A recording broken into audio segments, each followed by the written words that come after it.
Hi everybody, I'm Richard Michael Owen here at Owen Automotive, and I'm restoring this 1957 Jaguar XK150. Let's get into it.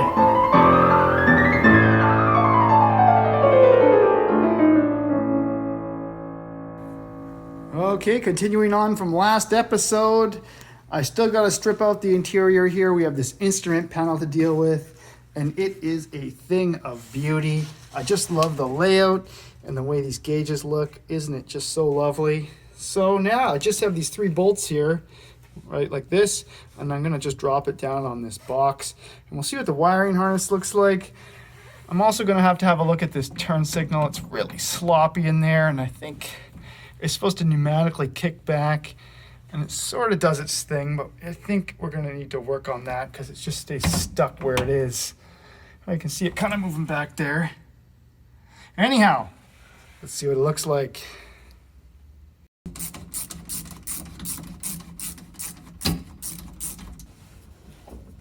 Okay, so what I see here is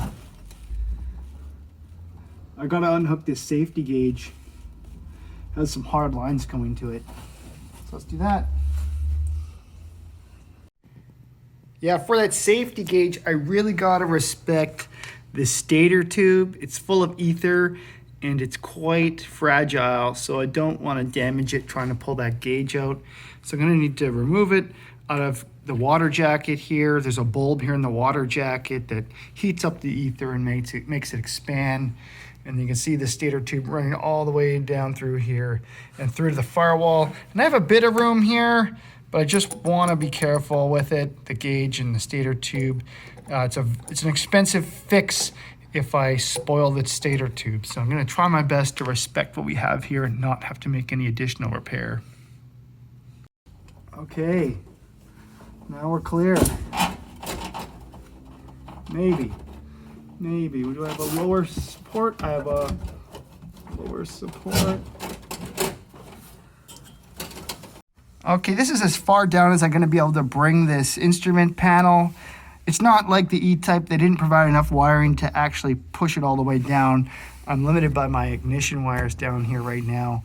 But what do I see? A whole lot of dirt and grime. This thing has probably never been out of the car. And during the last restoration, all this stuff remained in situ. There's a really cool little motor here that hooks up to the speedometer, and that sends a signal to the power steering and lets the power steering know what speed the car is going.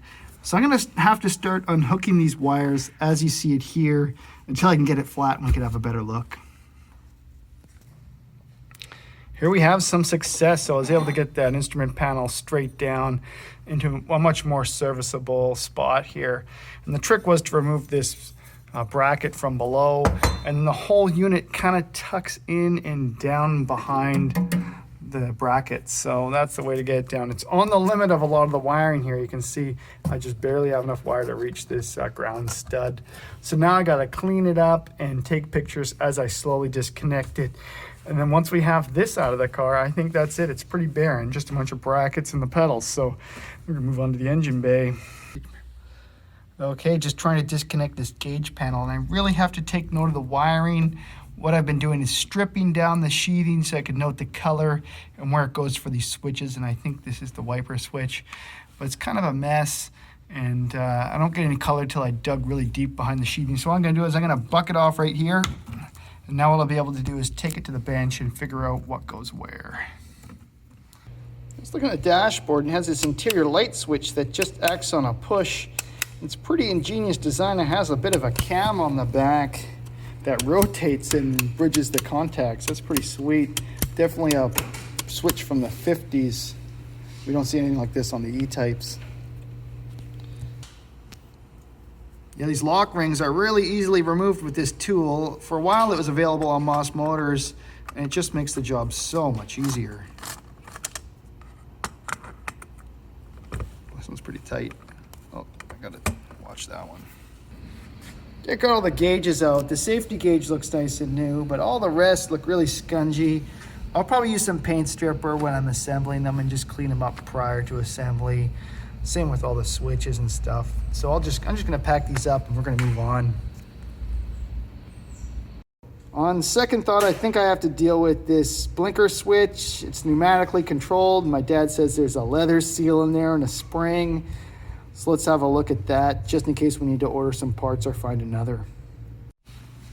Okay, so what's wrong with this turn signal switch is it's supposed to have a time delay, and it's supposed to return back to the center point. And it returns a bit, but it doesn't click right down into the center on either side. So it's probably gummed up in there. I think I'm gonna have to remove these 3 set screws and we can have a look. Okay, let's take this turn signal switch apart and see what's gonna take to fix it.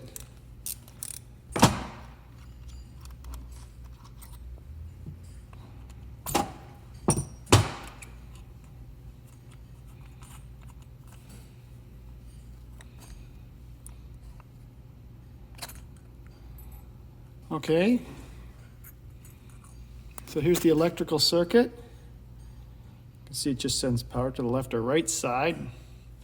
And this cog in the middle kind of moves the contact over.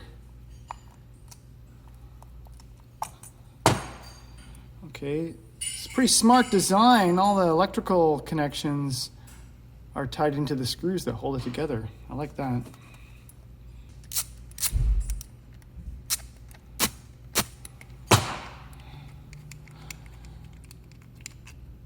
Okay.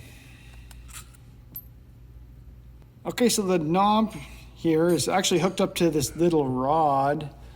And we can see it sits in here, and there's a piston actually in here with a bit of a radius on it.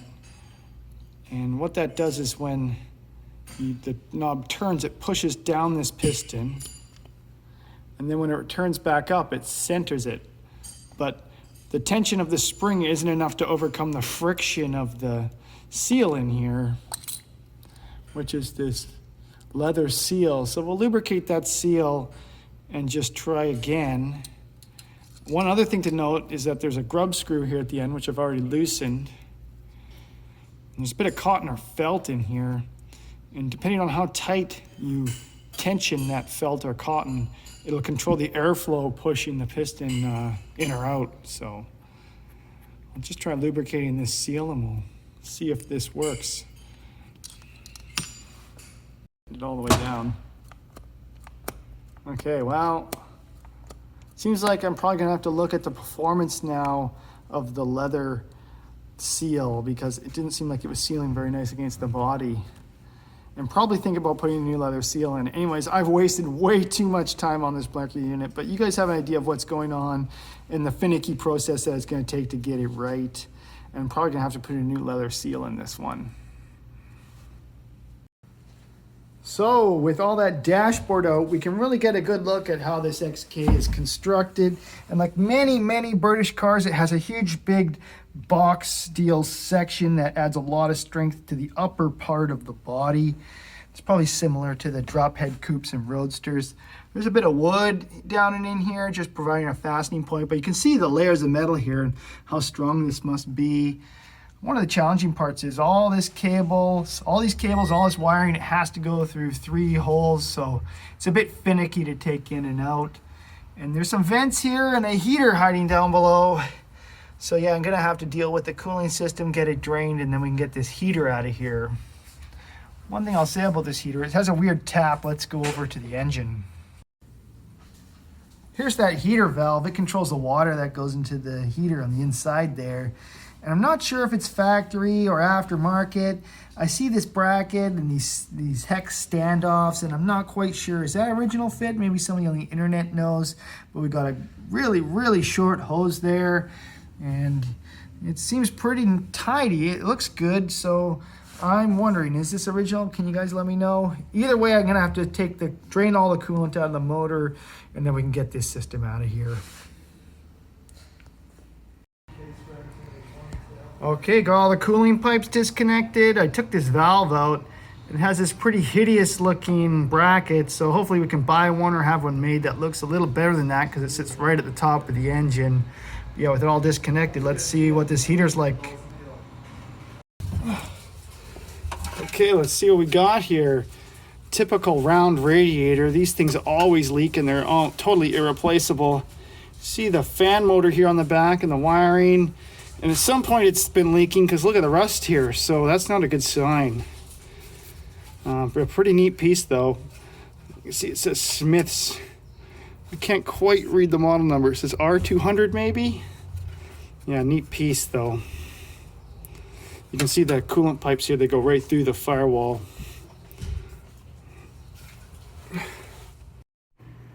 Next up, I want to take the wipers out and the jets, the washer jets. This one's loose. Definitely want to avoid that in the future because they're really hard to tighten after the fact. See the wiper motor there, just kind of hanging on the passenger side of the engine bay. And there's a line there that feeds the wiper transmission. Bear with me, we'll go inside here. See the transmission up and in there. Lots of access with the dashboard out. So it's one of the first things that usually go on the car. See, there's a bit of rust here, and that's probably a previous window seal that was leaking. And yeah, that can cause a lot of havoc when you get water like this coming into the instrument panel and down in the foot area. That's not good. So it'd be nice to have, that's probably why a new seal is put in. Now the washer jets themselves, they're actually, it uses a vacuum system, which is quite interesting. So got all these tubes here. So those lines come up here to the washer bottle, which actually gets vacuum, and the whole system works off vacuum, which is quite nice. So from the dashboard, you're actually just controlling a vacuum switch. Pretty neat. So yeah, I'm gonna take this system out next. Just taking off the wiper motor here, and there's a lot of connections here, and that's for the 2-speed operation and maybe the parking as well. And everything's painted black, so I'm gonna peel back the sheeting and see if I can get some sort of reference. And I'd like to probably get a new wiring harness just for this wiper motor. I think they're available, and that would really cheer up this whole area because a whole bunch of black connectors sitting there, that's pretty awful. Okay, got that wiper motor off. I just cut off the harness so I can deal with the wiring on the bench. And the main body here is painted black. I'm not sure if that's correct. It might be hammer tone or wrinkle finish. If anybody knows, please comment. It's made in the 10th month of 57 there, so it's the original wiper motor to the car. Another thing I'll just notice is that this relay was just stuck in here with a hole, and I'm probably not going to put that relay back in there. That controls a cooling fan, or at least this style. So I'm going to have the body guys fill this one hole. So definitely take a picture of this area and make note of this and try to remember so that after the car's blasted, we can get it filled up, and that way we won't have errant holes in the body.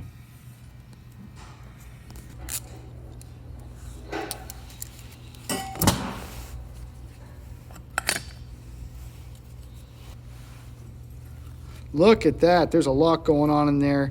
This is a little more going on than I'm used to with the E-types, which just generally have the eccentric cam here. On this model, there's actually this adjustable parking switch. And for what I understand, the 6 wires, a lot of them get reversed. The wiper motor switches direction, and it allows it to draw all the way down here and park the wipers essentially further down than their normal operation, which is pretty cool. Maybe we can demonstrate that on the bench. Yeah, so what I'm gonna do is I've been looking at the schematic here. I'll post it, and there's six wires here that go to the battery and in all manners of ways. So I'm gonna try to hook this thing up, and we'll see how it performs on the bench. Then we know if it works, and then I'd be happy enough to just take it all apart and refinish it. Okay, I triple checked the wiring. I have white, blue, and green going to positive, red and brown going to negative. Let's see what happens. Oh, there we go. Wonderful. Okay, I want to test this parking function, so it's extended all the way out. Let's see what happens. I think it's just gonna pull back, right? Oh. Okay, when I tested that parking function, it obviously had a short, and I think it has something to do with this hideous looking cable that goes to this breaker contact. If you look at where it connects to the body here, it's awful. And so it's gonna need to be replaced, and I guess I'll dig into it right now. Okay, gotta crack open this motor. Gonna have to deal with the brushes and everything, but hey, that's just part of doing this.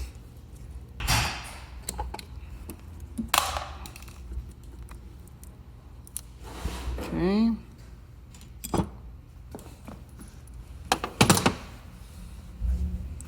So in here we see the brushes, and there's lots of life left on the brushes. That's great. So with it all out in the armature, we can clean the contacts and everything. But I have to see what that red wire attaches to and replace it and make sure it looks good. So all this is coming out.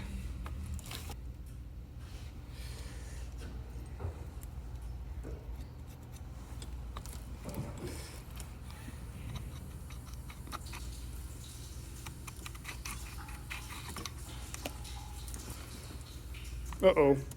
What is that? What is that?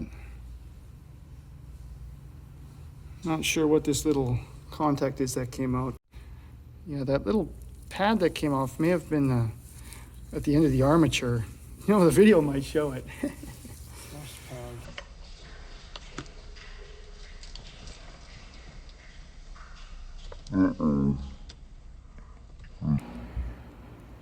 So here we are. I cut the wire, which let me split the body apart for the wiper motor. And now I have to solder on a new wire from here and reconnect it to the little strand that's hanging in there. So a bit of a fussy job, but I think it's possible. Got the handy butane iron. Just gonna remove the wire first. Get everything nice and hot in there.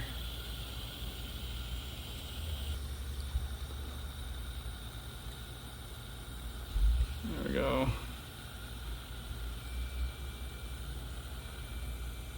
A lot of good solder on there.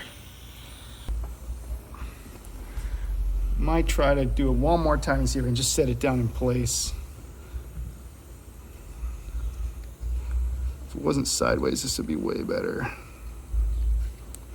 Come on. Okay, come on. So much solder on there, maybe too much, but oh, that looks really good. Look at that contact path.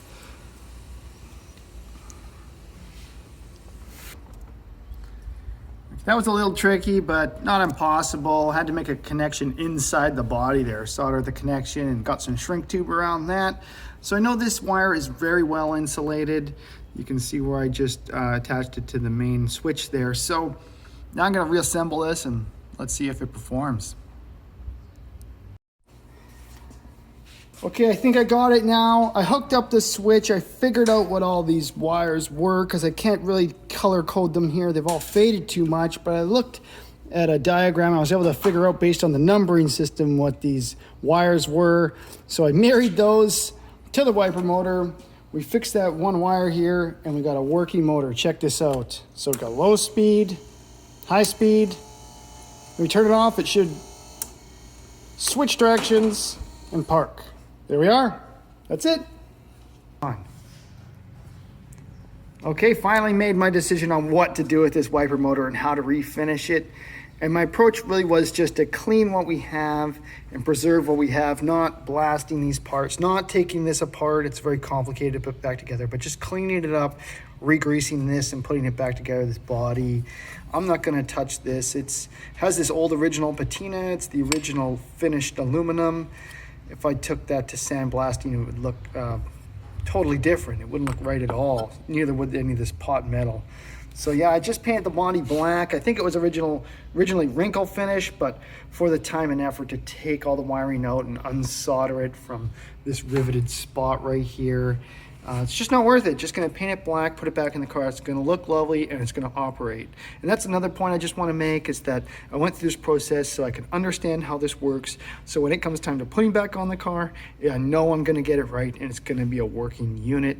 And the wiring diagram I had to wire it up straight to the battery, that wasn't so great. So just hooking up to the switch, just verified that everything's working. And that's the way I wanna go with all the little aspects of this restoration. Okay, I looked it up, I cheated. I know it's behind this cover. It's some of the main relays for the car. Oh, there we go, look at those. So here's an overdrive relay. I mean, this car doesn't have the overdrive anymore. It has the Tremix, so I guess I'll just leave this in here in case anybody wanted to put the old transmission back in. And this is a cool flasher control unit. It controls the blinkers on the front and the rear.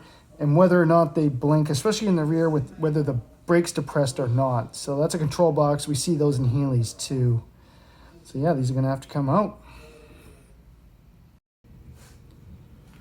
So after finding those relays, I'm really motivated to get rid of the rest of this electrical system. You can see the fuse block here and the starter solenoid, the flasher, and this voltage regulator. Now this voltage regulator is being bypassed because this thing has an alternator in it. It's an alternator actually in a generator housing. So just took off the cover here, and I could definitely see that a couple things are bypassed. Here's the main lead just going over to the alternator. Alternators really only need one wire, and that's it, that main one right there. This secondary wire, it just goes to the lamp connection on the alternator and its ignition warning light. So yeah, I'm gonna put this voltage regulator back in because it looks correct and make the engine bay look correct, but it actually isn't used with an alternator. It's only used with their early style generators. Yeah, I didn't even notice the alternator wire was so wayward. Look at this. It's just flopping around. It's near the moving parts there for the pedal linkage. That's no good. So I think when it comes time to redo these two wires for the alternator, gonna run it in through the firewall and down. You can see the line there going towards those relays and work out something like that. Just studied up the wiring harness here to get a better idea of what's going on here before it comes apart. Kind of the ethos of everything I'm doing with this series. And so, yeah, there's a lot of wires here. You can't see the colors at all. It's too dirty and nasty. But looking at the wiring harness, it's pretty obvious that this is the horns. This is the ignition, so white wires coming in here. These are white, believe it or not, going to all the green wires here for the ignition. This is for all the lights, front and rear. And I believe this goes to the sub harnesses. So the sub harnesses that are going to the rear of the car and to the front of the car. I think it's just in lieu of sleeve connectors, they did this setup. So I'm gonna take this all off, probably take these grub screws out and get them all plated. And I can't wait in 6 or 7 months to put this back with a beautiful new wiring harness with all the braided cloth. It's just gonna be wonderful. Wow, look at the corrosion in there. See that green? This is the kind of thing that gives Lucas a bad name. But it's really just a bit of corrosion and a bit of moisture that's gotten in there. Okay, I just noticed a bit of a discrepancy. The two post here, the two fuse holder, it's all CAD plated, whereas the 4-post, it's all brass. So there's a bit of different treatment here for the brass. I just like to give it a quick sandblast, and I think that cleans it up enough for the fuses to work properly. Okay, I got all those fuse blocks out of there. Just got the support for them. All the wires going through grommets here. Just gonna remove this and see what it looks like underneath.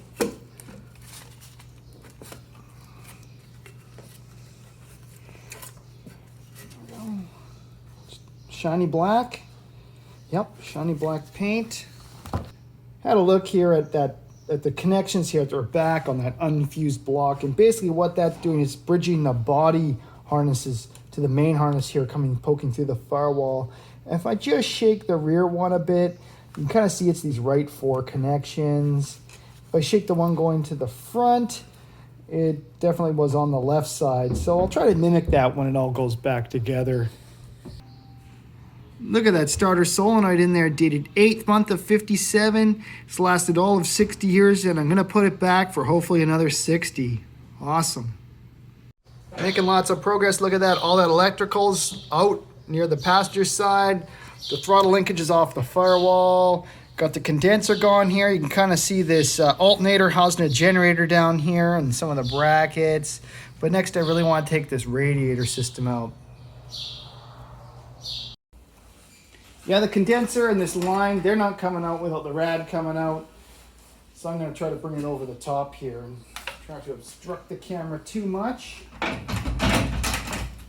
It's a beautifully made aluminum piece. Oh, jeez.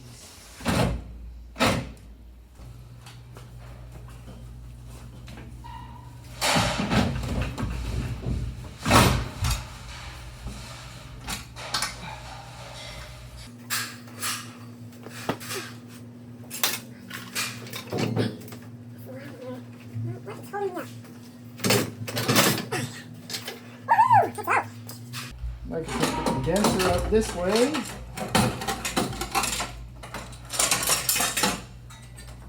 That's the easy way to do it. And this lines up too. Hallelujah. Awesome. So got that rad out. It's a real thing of beauty. On the side here, you can see it says Ron Davis Racing Products, and it's beautifully made. I love it. These welds are really, really nice, really top marks. My only complaint is that the previous installer kind of scratched it up a little bit, but I think it'll still work just fine. So now with a Radless XK150, we can kind of see what's going on at the front of the engine here. All the timing cover, and here's the water pump, and it has a really interesting feed. It feeds from this pipe, which goes downward and below the front cross member, which is not the greatest, because if you want to get a jack underneath the front cross member to lift up the car like any other British car, you're stuck. You can't do it. And what else is going on here? Okay, yeah, so here's where the body meets the frame. You can see the 2 bolts here on this bracket. Speaking of brackets, we got lots of brackets going on here for all the aftermarket stuff. And brackets here as well. And so I guess I'm gonna have to start taking all this out. Take out these hoses, take out the dryer right there and the air filter, and start getting this engine just cleared away.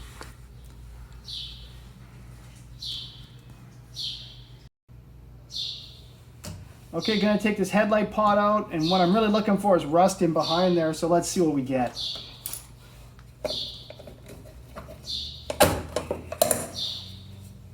Okay, moment of truth. Hold your breath.